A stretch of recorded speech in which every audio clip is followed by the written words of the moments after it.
আজকে আপনার বই মোড়কের উদ্বোধন হলো। এটা আপনার দ্বিতীয় কবিতার বই।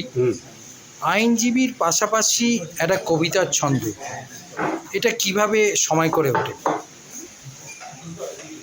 এই প্রশ্নটা এর আগেও আমাকে হয়তো কোনো একটা সংবাদপত্রে মানে এই মিডিয়ায় আর কি দিয়েছি। আমি মনে করি আমরা যে আইনের ব্যাপারগুলো নিয়ে ঘাটাঘাটি করি, সেখানে আমার যিনি মক্কেল, যার মামলা আমি করছি, তার ঘটনা তো সরি ছকে বাঁধা, কিন্তু তার ইন্টারপ্রিটেশন অনেক হতে পারে।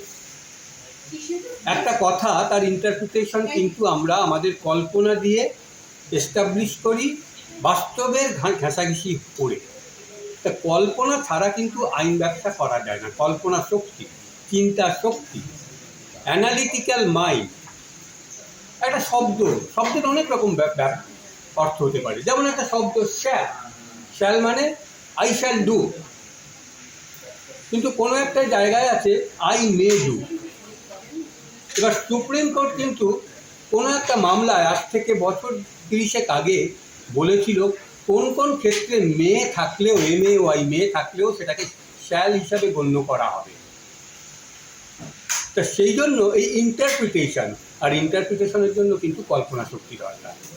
তা যে কল্পনা শক্তি দিয়ে আমি মামলা করি, এই কল্পনা শক্তির সংমিশ্রণে আমার লিখতে আপত্তি কোথায়?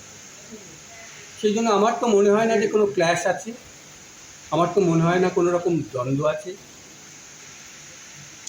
ঠিক আছে, তাহলে অবসর সময়টা কি কবিতা নিয়েই কাটাতে চাইছেন? আইনের সেটা তো আমার থেকে আমার স্ত্রী ভালো বলবেন যে আমি অবসর সময়টা কিভাবে কাটাই। আমার অবসর সময় কাটানো উনি বলতে পারবেন ভালো। এসব বলে দাও।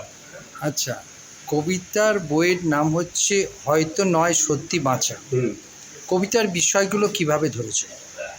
অনেক কবিতার বই তো, যে কোনো একটা কবিতার নাম দিয়ে যে কোনো একটা কবিতার বই হয়, তার মধ্যে নানা ধরনের কবিতা থাকে। যেমন আমাদের ছোটবেলায় একটা কবিতার বই বেরিয়েছিল শঙ্খ ঘোষের বাবরের প্রার্থনা, জানো নি? বাবরের প্রার্থনা বলে একটা কবিতা ছিল, কিন্তু সেই কবিতার মধ্যে শুধু বাবরের প্রার্থনাই শুধু নয়, আরও নানা ধরনের কবিতা ছিল। তা আমার এই কবিতার বইয়ের মধ্যেও নানা ধরনের কবিতা আছে। তা নানা ধরনের কবিতার মধ্যে একটি কবিতা হচ্ছে হয়তো নয় সত্যি বাঁচা, যেটা উনি বললেন এবং যেটার ইন্টারপ্রিটেশন আমাদের জাস্টিস IP মুখার্জি করলেন। তা সেই জন্য এটা একটি কবিতা মাত্র।